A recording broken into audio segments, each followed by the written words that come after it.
దేవుడికున్న ఒక పేరు ఎలోహిం మ్యాక్సెలెను, అంటే దేవుడే నా ఆశ్రయము, the lord is my refuge అని అర్థం.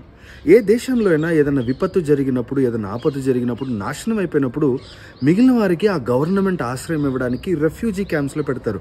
వాళ్ళని రెఫ్యూజీ అంటూ ఉంటారు. దావీదు కూడా అదే అన్నాడు.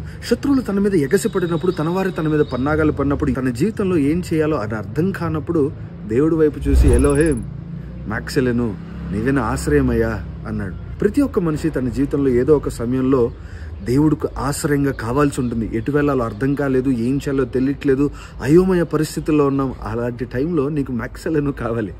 దేవుడు ఆశ్రయంగా కావాలి, నిన్ను పోషించి, నీకు బయలుపరిచి, నీకు సహాయం చేసి, దేవుడిని తోడుని నిలబెట్టడానికి. ఏలియా అలిసిపోయినప్పుడు చెట్టు కింద పడుకున్నప్పుడు దేవదూతను పంపించి దేవుడు తన ఆశ్రయాన్ని, తన ఆహారాన్ని ఇచ్చాడు.